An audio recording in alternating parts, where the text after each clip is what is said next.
Hello dear students, अब हम chapter number 2 पर आ गए, यूनिट नंबर 2 पर आ गए, एनसीईआरटी न्यूमेरिकल्स पर आ गए हैं। And the chapter is electrostatic potential and capacitance. Concept wise ये चैप्टर बहुत इंपॉर्टेंट है, बहुत अच्छे से बहुत ध्यान से एक एक चीज को करेंगे। हम लोग न्यूमेरिकल्स कर रहे हैं क्योंकि मेरा हमेशा से यही कहना है, अगर न्यूमेरिकल क्लियर तो चैप्टर क्लियर, न्यूमेरिकल क्लियर नहीं तो चैप्टर क्लियर नहीं। Let's come to first numerical. Two charges, क्या कह रहा है? Two charges of this and this are located at 16 centimeter apart.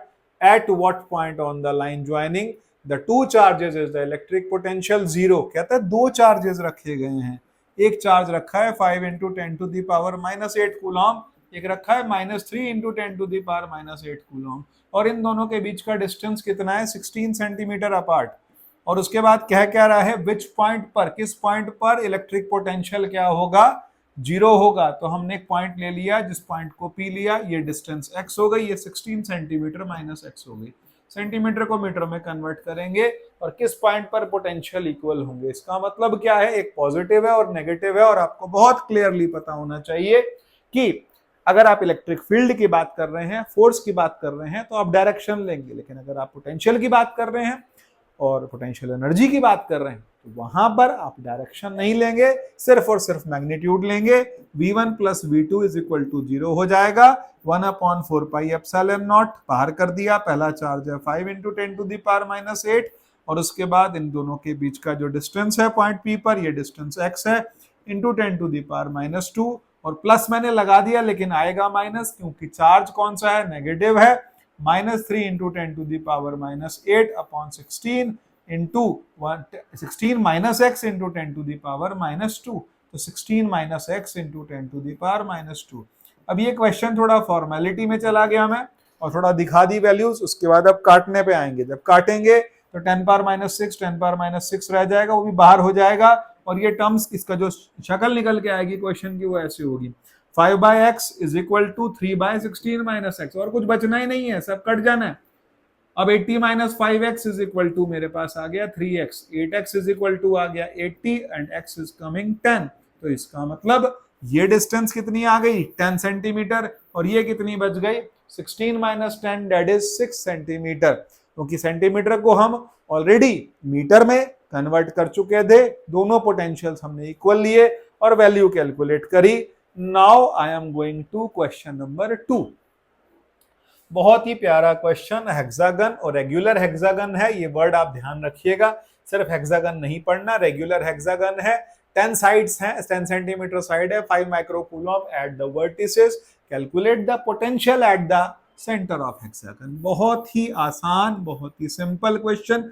Regular hexagon को अगर आप डिवाइड करेंगे, you will get 6 equilateral triangle, सारे इक्विलेटरल ट्राइंगल मिलेंगे, सारी साइड्स 10-10 आ जाएंगी मेरे पास में। और उसके बाद उसने कहा क्या है? कहता है सेंटर पर पोटेंशियल कैलकुलेट करना है। तो सेंटर पर पोटेंशियल कैलकुलेट करने के लिए मैंने इसको नाम दे दिया ABCDEF, और मुझे यहां पोटेंशियल कैलकुलेट करना है सेंटर पर। कैसे कैलकुलेट होगा? तो हमने कहा एक का पोटेंशियल कितना होगा? 1/4 pi epsilon naught Q upon R। तो 9 into ten to the power 9, charge कितना है? 5 into ten to the power -6, 10 centimetre, 10 into ten to the power -2। 5/10 5/2 हो गया, 9/2 4.5 हो गया, into ten to the power 9 - 6 3 + 2 5। ये मेरे पास में वोल्ट्स में आ गया पहला पोटेंशियल। तो नेट पोटेंशियल कितना हो जाएगा? नेट पोटेंशियल होगा 6 into 4.5 into ten to the power 5, और उसको सिंप्लीफाई करेंगे तो ये मिलेगा 6 को 4.5 से तो कितना आएगा भाई? 9 3 जा 27 into ten to the power 5 volt. हमारे पास वोल्टेज आ गई 227 into ten to the power 5 volt. हमने कैसे कैलकुलेट करी? कहता है एक का कैलकुलेट करके इंटू 6 कर दिया, बिकॉज सबकी डिस्टेंस सेम है। कैलकुलेशन पे ध्यान दे दें, 10 पावर 9 है, 5 into ten to the power -6 है, डिस्टेंस सेंटीमीटर में है, 9 - 6 3 हुआ, 3 + 2 5 हो गया, और उसके बाद वैल्यू हमने कैलकुलेट करी। I am going to question number 3। अभी स्टार्टिंग के क्वेश्चन है, थोड़े आसान है, धीरे धीरे क्वेश्चन आपके क्या हो जाएंगे? टफ हो जाएंगे। Two charges this and this are placed at the points A and B 6 centimetre apart. Identify the equipotential surface of the system. अब आ गया थोड़ा सा question, what is the direction of electric field at every point on this surface. आपको surface बताना है, लेकिन आपको दो चार्जेस दी हैं, ये 2 माइक्रोकूलम का है और उसके बाद यहाँ क्या बोलता है -2 माइक्रोकूलम है।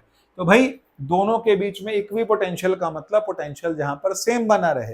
तो हमारे पास डिस्टेंस कितनी बोली है 6 सेंटीमीटर अपार्ट, इसका मतलब ये कितना आ गया 3, ये कितना आ गया 3। इस पॉइंट पर पोटेंशियल क्या होगा 0, यहाँ क्या होगा इक्वल डिस्टेंस पर, कहता है 0, यहाँ क्या होगा कहता है 0, यहाँ क्या होगा 0, नीचे क्या होगा 0। तो इसका मतलब जहां 0 आ रहा है वो पोटेंशियल सेम तो है ना, हाँ सेम है, तो इसका मतलब इक्विपोटेंशियल है, yes it is equipotential.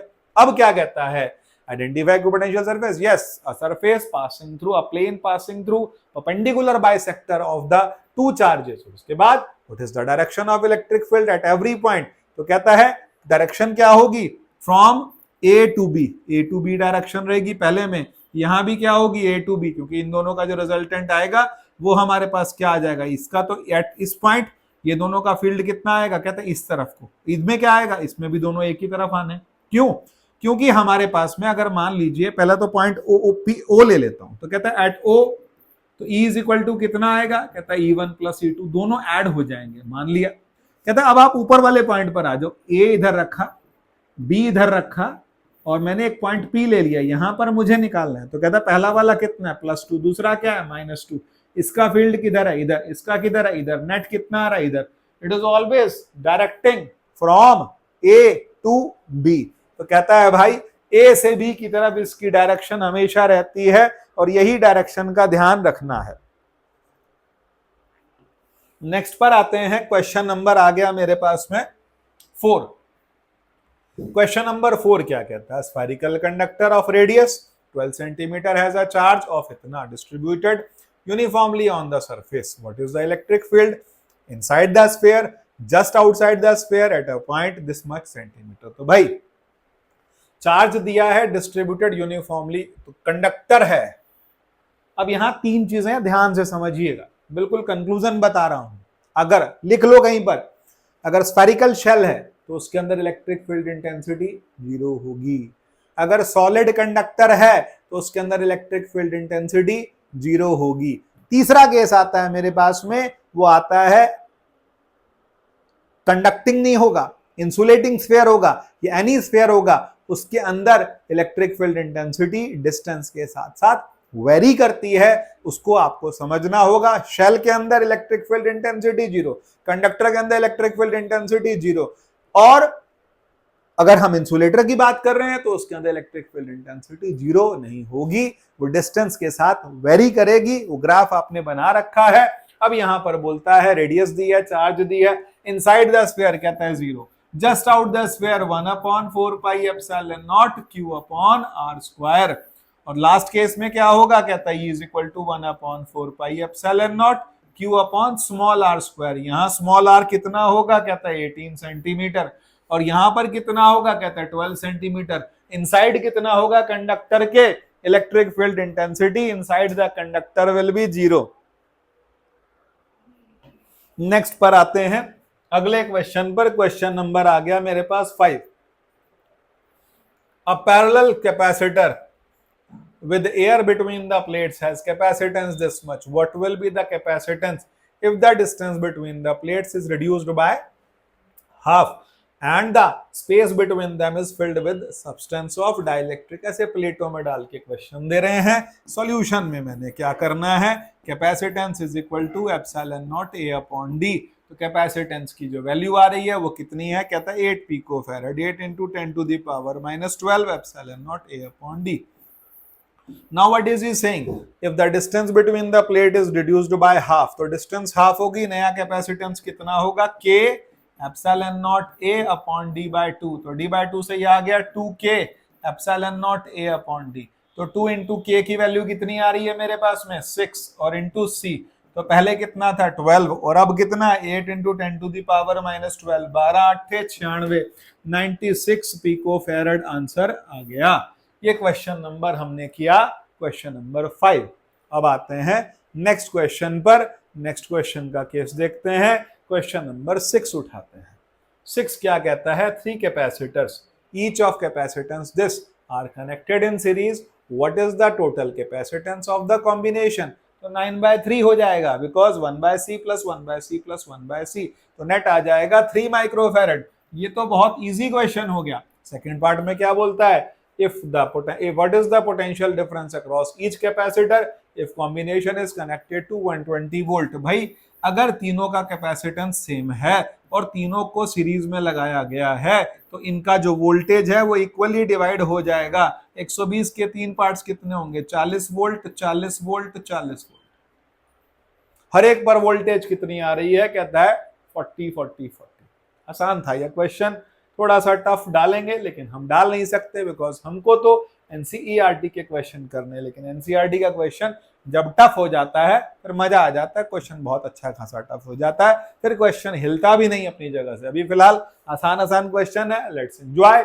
3 capacitors this are connected in parallel, net capacitance कितना आएगा? 2 + 3 + 4 9 माइक्रोफैरड की पिकोफैरड, 9 पिकोफैरड। ध्यान रखिएगा गलती जो होती है वो जल्दीबाजी में ही होती है। Determine the charge on each capacitor if the combination is connected to this much supply. अभी पैरेलल में लगाया भाई, अगर पैरेलल में लगाएंगे तो वोल्टेज सब पर क्या रहेगी? सेम रहेगी, और सब पर अगर वोल्टेज सेम रह गई तो इसका मतलब क्या है कि आपको क्या कैलकुलेट करना है? कहता है डिटरमाइन द चार्ज, तो Q1 इज इक्वल टू कितना होगा? 2 पिकोफैरड इंटू वोल्टेज, तो 2 × 10⁻12 टू वोल्टेज कितनी बताई है? कहता है 100 वोल्ट, 100 से मल्टीप्लाई कर दिया तो 2 × 10⁻10 कूलॉम्ब आ गया। फिर दूसरे वाले का निकाल सकते हैं? हाँ जी निकाल सकते हैं। तीसरे वाले का निकाल सकते हैं? यस फॉर श्योर, बिल्कुल निकाल सकते हैं। अब हम आ गए क्वेश्चन नंबर 8 पर। In a parallel plate capacitor with air between the plates, each plate has area this much, distance between the plates is this much, calculate the capacitance। C is equal to epsilon naught A upon D, हम calculate कर पाएंगे। उसके बाद what is the charge on each plate of the capacitor, तो charge निकालने के लिए Q is equal to C into V होगा।